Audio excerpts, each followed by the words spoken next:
ಸಾಮಾನ್ಯವಾಗಿ ನಮ್ಮೆಲ್ಲರಿಗೂ ಒಂದೇ ಗಾತ್ರದ ತಲೆಬುರುಡೆ ಇದೆ. ಮಹಿಳೆಯರನ್ನ ಬಿಟ್ಟು ಬಿಡೋಣ.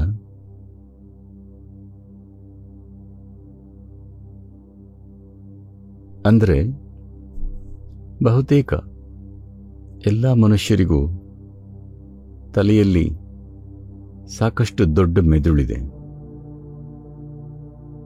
ಎಲ್ಲರೂ ಹುಟ್ಟಿದಾಗಲೇ ಏನೋ ದೊಡ್ಡ ವಿಕಲತೆ ಇದ್ದ ಹೊರತು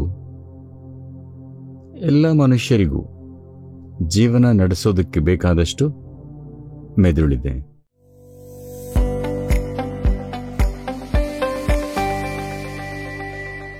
ಒಬ್ಬರ ಮೆದುಳಲ್ಲಿ ಮೇಧಾವಿತನ ಮಿನುಗುತ್ತೆ,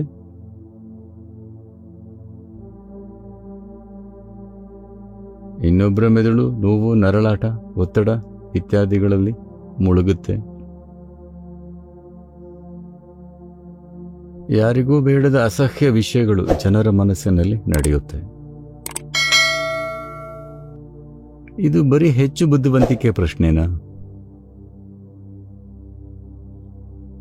ಏನೋ ಚಮತ್ಕಾರಿ ಶಕ್ತಿಯ ಪ್ರಭಾವನ? ಅಥವಾ ಇದು ನಿಮ್ಮೊಳಗೆ ಅಗತ್ಯವಾದ ಸಮತೋಲನ ತಂದುಕೊಂಡು ಜೀವನದ ಚಮತ್ಕಾರಕ್ಕೆ ಅನುವು ಮಾಡಿಕೊಡೋ ಬಗ್ಗೆನಾ? ತಿರುಚಿ ಹೋಗಿರೋ ಬುದ್ಧಿಶಕ್ತಿಗೆ ಮೇಲ್ಮೈನಲ್ಲಿ ಅದೆಷ್ಟೇ ಜಾಣನ ತರ ಕಂಡರೂ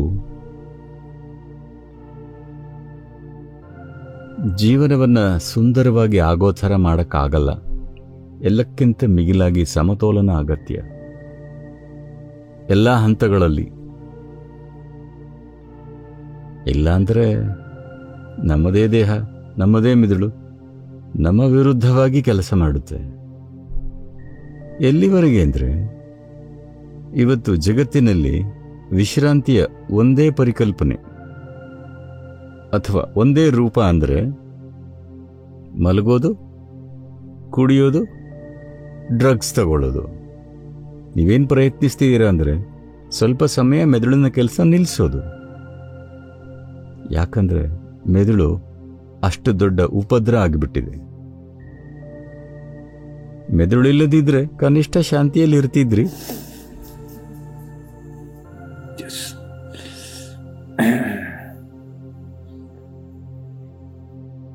ಲಕ್ಷಾಂತರ ವರ್ಷಗಳ ವಿಕಾಸದಿಂದ ರೂಪುಗೊಂಡಿದ್ದು ಇವತ್ತೊಂದು ಪೀಡೆ ಆಗಿಬಿಟ್ಟಿದೆ. What is the greatest miracle within this human frame has become a misery manufacturing machine. ಮನುಷ್ಯ ವ್ಯವಸ್ಥೆಯಲ್ಲಿ ಅದ್ಭುತ ಚಮತ್ಕಾರವಾಗಿರೋದು ತೊಳಲಾಟ ಸೃಷ್ಟಿಸೋ ಯಂತ್ರವಾಗಿ ಬಿಟ್ಟಿದೆ. ಅದಕ್ಕೆ ಹಲವಾರು ಅಂಶಗಳಿವೆ. ಬಹಳ ಸರಳೀಕರಿಸೋದು ಬೇಡ. ಆದರೆ ಎಲ್ಲಕ್ಕಿಂತ ಮಿಗಿಲಾಗಿ ಅತ್ಯಂತ ಮುಖ್ಯವಾದ ವಿಷಯ ಏನೆಂದರೆ ಸಮತೋಲನ ಅಥವಾ ಅದರ ಕೊರತೆ. ಈ ಮನುಷ್ಯ ವ್ಯವಸ್ಥೆ ಭೂಮಿಯ ಮೇಲಿನ ಅತ್ಯಂತ ಪರಿಷ್ಕೃತ ಉಪಕರಣ.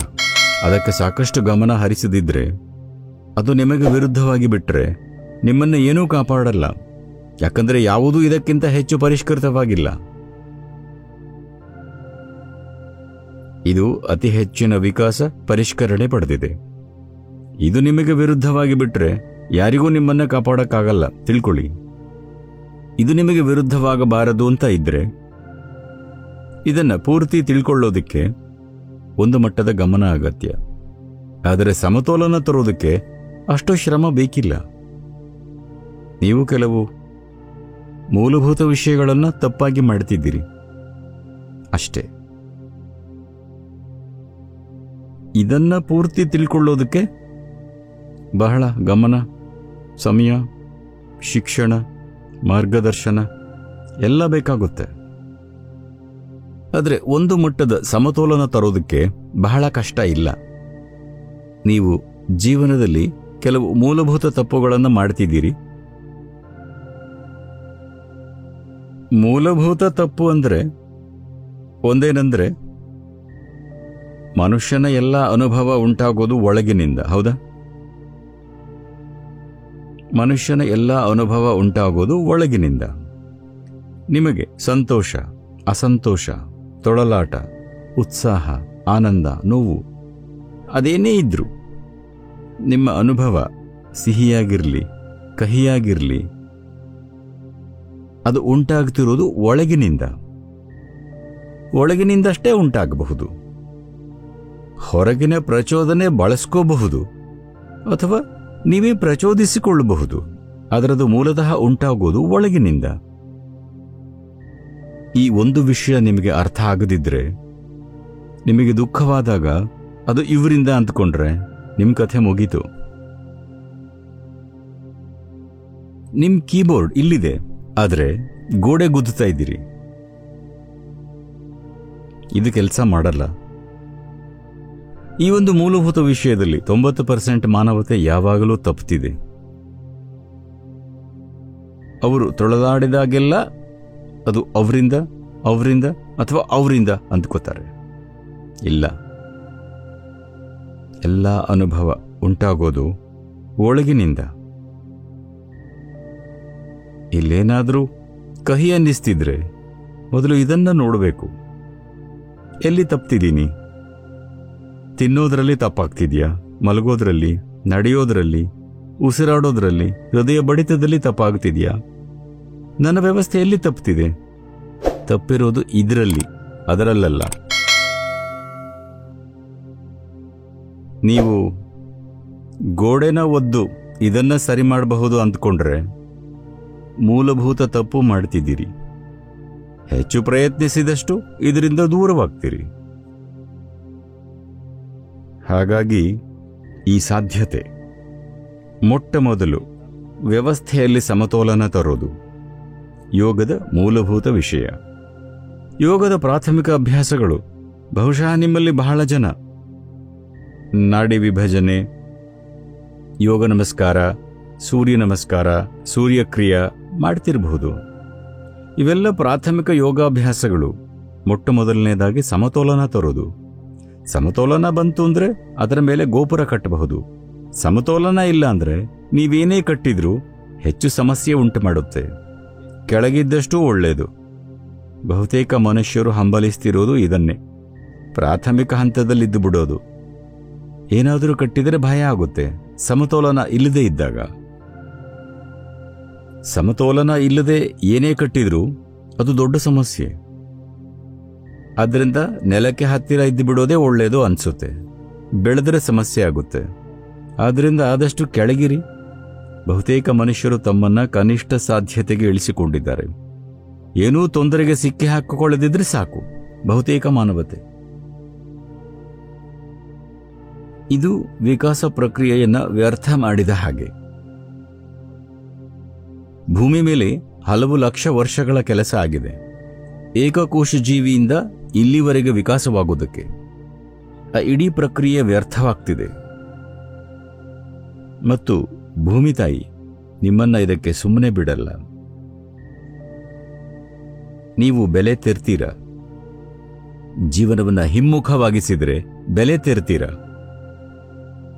ಆದ್ದರಿಂದ ಇದು ಅದು ಏನೆಲ್ಲ ಮಾಡೋ ಬದಲು ಮೊದಲು ಸಮತೋಲನ ತಂದುಕೊಳ್ಳಿ. ಇದೇ ಮೊದಲನೇ ಹೆಜ್ಜೆ.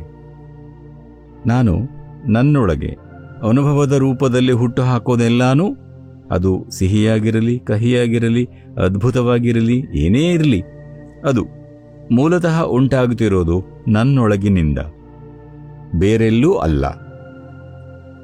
ಬೇರೆಯವರು ಸಹಾಯ ಮಾಡಬಹುದು, ಸಹಾಯ ಮಾಡ್ತಾರೆ. ನೀವು ದುಃಖದಲ್ಲಿದ್ರೆ ಕೆಲವರು ಅದಕ್ಕೆ ತುಪ್ಪ ಸುರಿತಾರೆ, ಕೆಲವರು ಸಂತೋಷವಾಗಿದ್ರೆ ತುಪ್ಪ ಸುರಿತಾರೆ. ಬೇರೆ ಬೇರೆ ತರದ ಜನರಿದ್ದಾರೆ. ಅವರು ಸಹಕರಿಸ್ತಾರೆ, ಅವರಿಗೆ ಜೀವನ ಗೊತ್ತಿರೋವಷ್ಟು. ಆದರೆ ಮೂಲತಃ ಅದು ನೀವೇ ಮಾಡಿಕೊಂಡಿದ್ದು. ಯೋಗದ ಮೂಲ ವಿಷಯ ಇದೆ. ಮೊಟ್ಟ ಮೊದಲ ಬೋಧನೆ ಏನಂದ್ರೆ, ಇದು ನಿಮ್ ಕರ್ಮ. ಅಂದ್ರೆ ನೀವೇ ಮಾಡಿಕೊಂಡಿದ್ದು ನಿಮ್ ಜೀವನ ಮತ್ತು ಜೀವನದ ನಿಮ್ಮ ಅನುಭವ ಪೂರ್ತಿ ನೀವೇ ಮಾಡಿಕೊಂಡಿದ್ದು. ಈ ಒಂದು ವಿಷಯ ನಿಮ್ಮೊಳಗೆ ಪೂರ್ತಿ ಇಳಿಯದಿದ್ರೆ ನೀವು ಅಗತ್ಯವಾದ ಬದಲಾವಣೆ ಮಾಡಿಕೊಳ್ಳಲ್ಲ. ಹೌದು, ಅದು ನನ್ನ ಕರ್ಮ. ಆದರೆ ನನ್ನ ಗಂಡ ಏನ್ ಮಾಡ್ದ ಗೊತ್ತಾ? ಇದನ್ನ ಸರಿ ಮಾಡಕ್ಕಾಗಲ್ಲ. ಮೊದಲು ಇದು ಪೂರ್ತಿಯಾಗಿ ನಾನೇ ಮಾಡಿಕೊಂಡಿದ್ದು ಅಂತ ಅರ್ಥ ಮಾಡ್ಕೊಳ್ಳಿ. ಅದನ್ನ ನೋಡಿದಾಕ್ಷಣ ನಿಮಗೆ ಅದನ್ನ ಬದಲಿಸೋ ಸಾಮರ್ಥ್ಯ ಇರುತ್ತೆ. ಅದು ನನಗೆ ಕಾಣುತ್ತೆ. ಆದರೆ ಅವರು ನಿನ್ನೆ ಏನ್ ಮಾಡಿದ್ರು ಗೊತ್ತಾ? ಇದನ್ನ ಬದಲಿಸಕ್ಕಾಗಲ್ಲ. ಯಾರೇನೇ ಮಾಡಲಿ, ನಿಮ್ಮೊಳಗೆ ಆಗ್ತಿರೋದು ನಿಮ್ಮ ಜೀವನದ ಅನುಭವ, ಪೂರ್ತಿಯಾಗಿ ನಿಮ್ಮದೇ ಸೃಷ್ಟಿ. ಅದು ನಿಮ್ಮ ಕರ್ಮ. ಕರ್ಮ ಅಂದರೆ ಎಲ್ಲಿಂದಲೋ ನಿಮ್ಮ ಮೇಲೆ ಬೀಳೋದಲ್ಲ. ಕರ್ಮ ಅಂದರೆ ನಿಮ್ಮ ಕಾರ್ಯ, ನೀವೇ ಮಾಡಿಕೊಂಡಿದ್ದು. ಈ ಒಂದನ್ನು ಸರಿ ಮಾಡಿಕೊಂಡ್ರೆ ಅಗತ್ಯವಾದ ಸಮತೋಲನ ತನ್ನಿಂತಾನೇ ಉಂಟಾಗುತ್ತೆ. ಸಮತೋಲನ ಬಂತು ಅಂದರೆ ಬಹಳ ವಿಷಯಗಳನ್ನು ಮಾಡೋದಕ್ಕೆ ಬಯಸ್ತೀರಿ. ಇಲ್ಲಾಂದರೆ ನಾನು ಆಕಾಶದೆತ್ತರಕ್ಕೆ ಏನೇನೋ ಮಾತಾಡ್ತೀನಿ, ನೀವು ಬರೀ ವೀಕ್ಷಕರಾಗಿರ್ತೀರಿ. ನೀವು ಸ್ವತಃ ಹಾರಲ್ಲ, ಬರೀ ವೀಕ್ಷಕರಾಗಿರ್ತೀರಿ. ಯಾಕಂದರೆ ಸಮತೋಲನ ಇಲ್ಲದೆ ಇದ್ದಾಗ ನೆಲದಿಂದ 3 ಇಂಚು ಮೇಲೇರೋದೂ ಬೇಡವಾಗಿರುತ್ತೆ. ಇದು ಒಂದು ಮೂಲಭೂತ ವಿಷಯ. ಇದನ್ನು ಬಹಳ ರೀತಿಗಳಲ್ಲಿ ಹೇಳಿದ್ದೀವಿ. ನಿಮಗೆ ಈ ದೇಹ ಮತ್ತು ಮೆದುಳಿನ, ನಾವು ಮನುಷ್ಯ ಅಂತ ಕರೆಯೋ ಈ ಪ್ರಜ್ಞೆಯ ಪೂರ್ಣ ವ್ಯಾಪ್ತಿಯನ್ನು ಬಳಸಬೇಕು ಅಂತಿದ್ರೆ ಮೊದಲನೇ ವಿಷಯ ಇದೆ. ಇದನ್ನು ನಿಮ್ಮೊಳಗೆ ಸಂಪೂರ್ಣವಾಗಿ ಸರಿಪಡಿಸಿಕೊಳ್ಳಿ. ನನ್ನ ಜೀವನದ ಗುಣಮಟ್ಟ ಪೂರ್ತಿಯಾಗಿ ನನ್ನದೇ ಮಾಡುವಿಕೆ, ಬೇರೆ ಯಾರದ್ದೂ ಅಲ್ಲ. ಇದೊಂದನ್ನು ಸರಿಪಡಿಸಿಕೊಂಡ್ರೆ ಸಮತೋಲನ ಬರುತ್ತೆ. ಸಮತೋಲನ ಬಂದರೆ ನಿಮ್ಮನ್ನು ಹೊಸ ಜಾಗಗಳಿಗೆ ಕರ್ಕೊಂಡು ಹೋಗೋದಕ್ಕೆ ನಾನು ಕಾತರನಾಗಿದ್ದೀನಿ.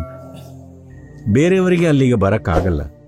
ಲೇಟೆಸ್ಟ್ ಹಾಗೂ ಇಂಟ್ರೆಸ್ಟಿಂಗ್ ಸುದ್ದಿಗಳಿಗಾಗಿ ಬಾಸ್ ಟಿವಿ ಕನ್ನಡ ಚಾನೆಲ್ನ ಸಬ್ಸ್ಕ್ರೈಬ್ ಮಾಡಿ. ಹಾಗೆಯೇ ಬೆಲ್ ಐಕಾನ್ ಪ್ರೆಸ್ ಮಾಡಿ. ಇದರ ಜೊತೆಗೆ ಫೇಸ್ಬುಕ್, ಇನ್ಸ್ಟಾಗ್ರಾಮ್, ಎಕ್ಸ್ ನಲ್ಲೂ ಮಿಸ್ ಮಾಡದೆ ಫಾಲೋ ಮಾಡಿ.